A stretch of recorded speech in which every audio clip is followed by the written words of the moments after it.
You having fun up there? Okay, gotta be quiet. Good morning, good evening, good to who needs it.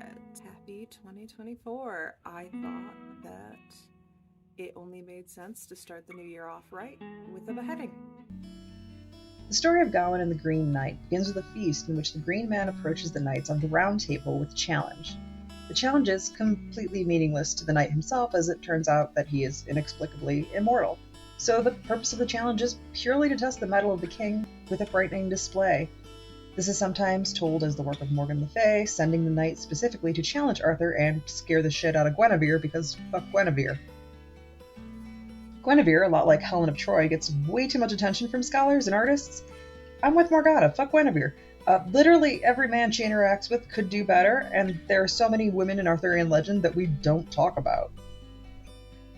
So anyway, Gawain, being young and dumb and, is the one to hop up and challenge the Green Knight because he wants to prove himself in front of the other, more experienced knights.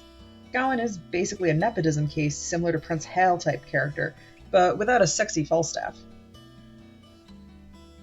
Anyhow, the knight challenges Gawain to strike him with an axe, one blow against the Green Knight, to be repaid in a year's time. Now, Gawain could just nick the dude and in a year just get a nick in return, some lesson about mercy, or he could kill him and the Green Knight doesn't come back at all.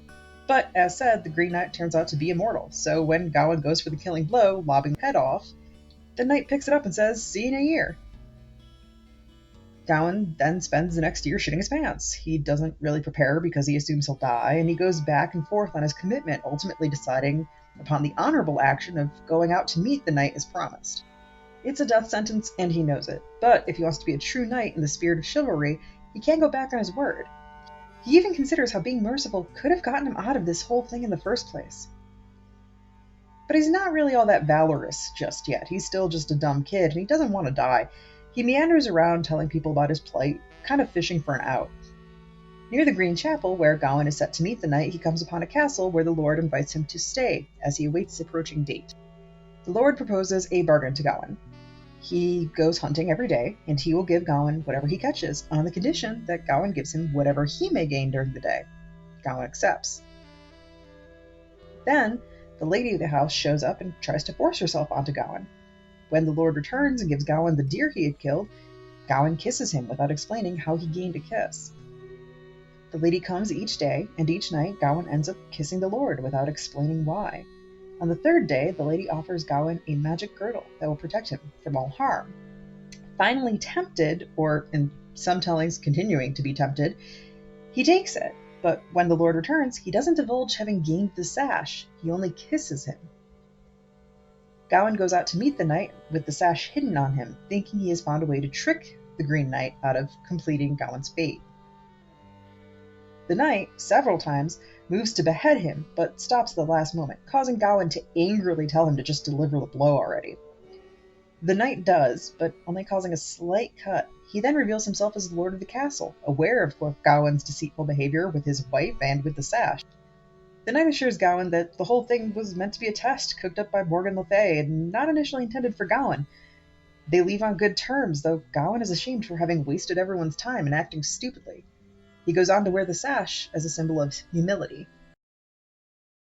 J.R.R. Tolkien called the Green Knight the most difficult character in Arthurian legend to analyze. In Egyptian mythology, I can tell you that green skin is associated with Osiris and coming back from the dead and rebirth, which is also really common in a lot of pagan interpretations. But it's also at this time with Christianity associated with evil, with witchcraft. So it's really difficult to get a bead on it just based on that. His name is either revealed to be Bertilac or Breadbettel, based on another story in the Percy Folio. Sometimes he's an ally of Morgan Le Fay, sometimes he's an ally of Arthur, sometimes he's Satan, sometimes he's the Green Man, sometimes he's an interpretation of Christ.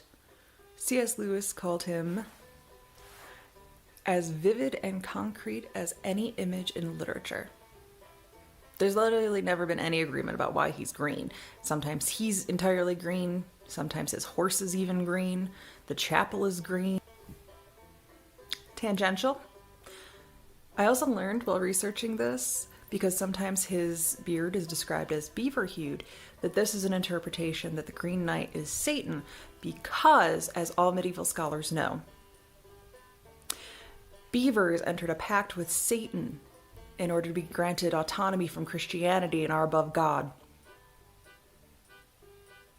The other story, featuring the Green Knight, which is distinct from Gawain, King Arthur and King Cornwall, is a somewhat confusing tale that comes from the Percy-folio, a collection of Arthurian and medieval tales that was largely ripped up to use to start fires.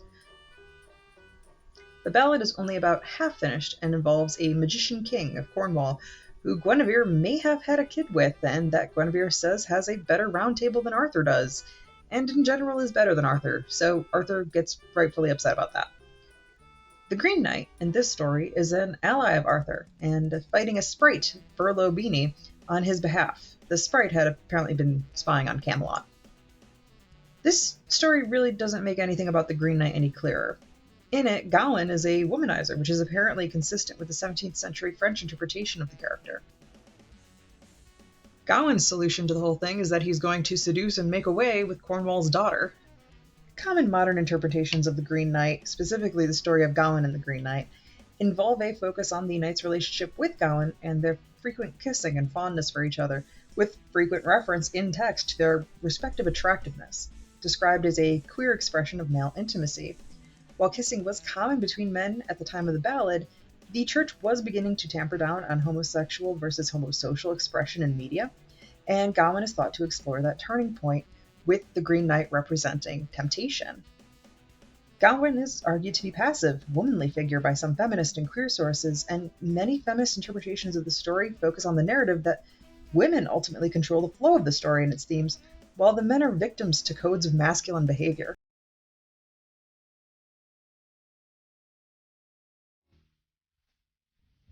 Audio is really bad. It's really short, too. I need some more stuff.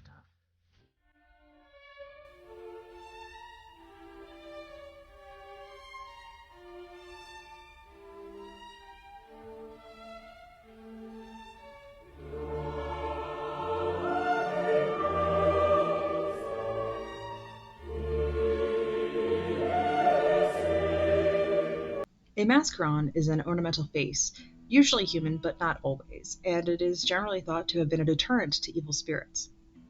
Whether this is the actual intended purpose, like with much cultural appropriation in history, is actually unclear. As an Art Nouveau nerd, mascarons saw a resurgence in both Art Nouveau and Beaux Arts, starting in the mid-1800s on, as purely decorative features. But the Green Man is one of the most prominent motifs of mascarons in art and architecture throughout history. Professor Ronald Hutton traces the Green Man to India, with evidence that the imagery traveled through the Middle East to Christian Europe during the medieval ages, where it became a staple of illuminated texts, with many European-descended people unaware of the cultural appropriation. Early examples of green men from the 2nd century have been located in modern Iraq and Lebanon. Considering the Green Knight is a late 14th century Arthurian story, it's likely that our difficulty with understanding the foliate figure comes from a lost cultural touchstone of the Crusade period. Considering that many Grail stories were typically Crusade stories associated with Arthur, the Green Knight could be symbolic of Muslim and Moorish culture impacting Britain. In that vein, the Green Knight can be seen as a similar figure to the Muslim foe in the story of the Fisher King. The story, as told by Joseph Campbell in his program Joseph Campbell and the Power of Myth, the Fisher King assumes, as a Christian visited by an angel, that he is the only individual to hold or protect a grail, attacking a Muslim on sight and killing him, only to learn that the Muslim man also carried a heavenly grail. Many Arthurian stories allude to a greater presence of diversity in medieval Europe than what many modern people would assume, and the Green Knight could be a reference to a knight of Middle Eastern descent. This is, of course, speculative based on artist interpretations of the Green Knight using the Green Man motif.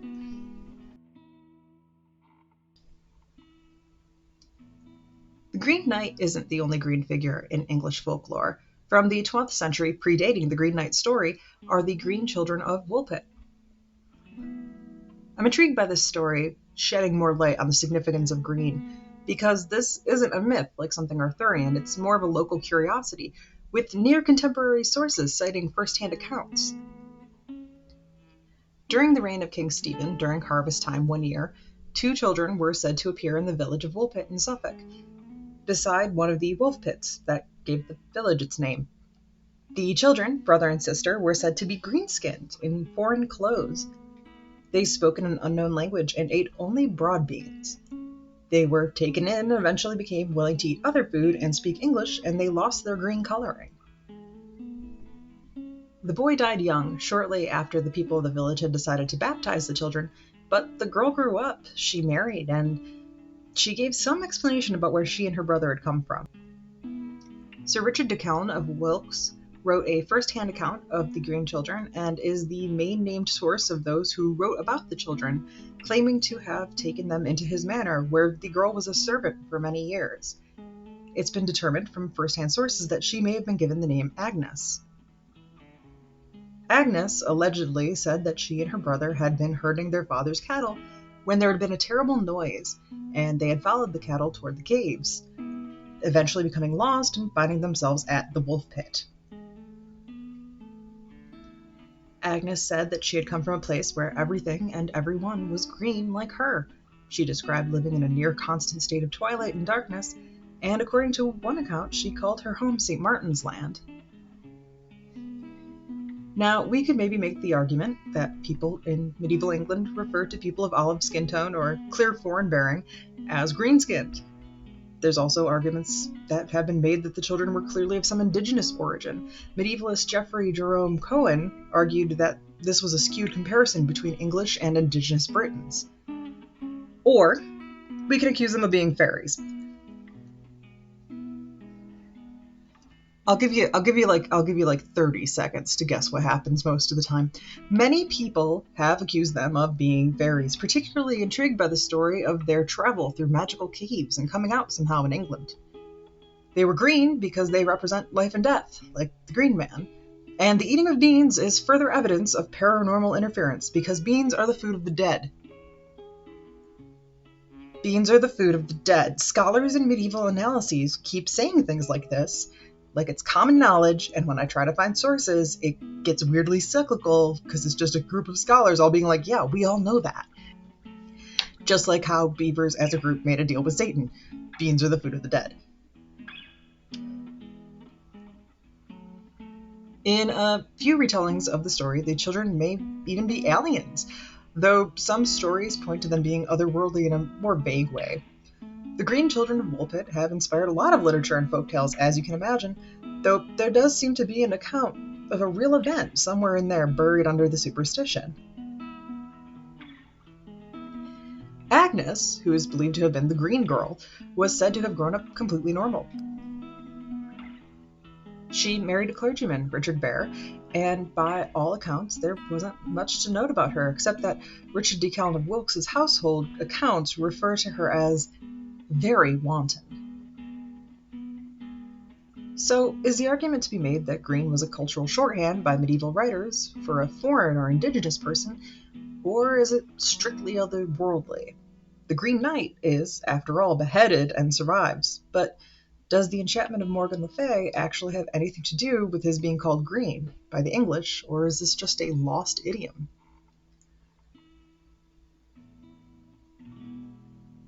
I feel like there's so much more to explore in this space in terms of how the English, particularly while sculpting their history and recording the matter of Britain through Arthurian legend, characterized other ethnicities, and how modern authors and medievalists and other historians have reinforced those images without fully understanding them.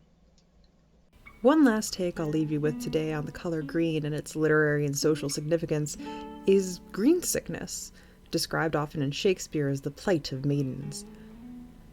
Green sickness was first described in the 1500s in medical texts as a terrible illness which befell largely women once they reached puberty. Also called virgin sickness, this is the idea behind someone inexperienced being called green. Personally, I'd always interpreted that naively as a leaf being young and green, and not as a comment on female qualities. Green sickness initially could, of course, affect men, but as the social connotations wore on, green men were seen as weak and womanly, unpatriotic, foreign. It could very well be that the green children of Woolpit were called green because of their foreignness, their age, or their nutritional deficiencies. They were noted for eating only broad beans, after all. The green boy died, and his being called green could reflect his apparent illness. The green girl, Agnes, was noted for being very wanton before being married off to a clergyman and silenced this way. And I phrase it as such because as time wore on, green sickness came to be associated with any love-longing, yearning, or sexual interest outside of the social expectations of women. The common cure for a woman with green sickness in the Middle Ages was to stop her from learning. Schools were clearly just stressing her fragile countenance and to marry her off quickly. Pregnancy was considered the number one cure for green sickness for quite a while because green sickness referred to what we would call iron deficiency anemia, and stopping a girl's period was one way to ensure that she had a lot of blood in her. Women with green sickness were often described as weak, frail, having headaches, and it's also associated with pica, eating non-food stuff, all signs of iron deficiency. Moreover, a cure for green sickness, aside from pregnancy, was eating concoctions made in iron pots or with small iron shavings in it, inexplicably curing the physical manifestations of green sickness. The psychological impact of puberty, however, needed social engineering, and before a woman could express possibly divergent sexual interests, she needed to be impregnated to prevent it. As I had mentioned, English society was tamping down on homosexual versus homosocial expression at the time of the Green Knight's writing, so to the idea that green was strongly tied to sexual impulses against common social acceptance, the queer scholars have a solid point about the Green Knight. It's not necessarily that green had one meaning, but that green has so many. Green sickness is also why witches, what we would consider emancipated or unmarried women, were depicted as green, why fairies could be repelled by iron, and if people of Middle Eastern origins were called green because of an association with the green man motif, liberal use of green symbolism as being against Christian value clearly impacted racial stereotypes as well. Green is just a very loaded color. For more information on this topic, sources, and other content, please look at the associated blog post on aliactus.com. That's aliactast.com. The blog updates with weekly book reviews and essays on Saturdays. If you liked this, like it and share whatever you feel you gotta do. There are monthly video essays the last week of every month and a plethora of random shit in between. Thank you so much for listening.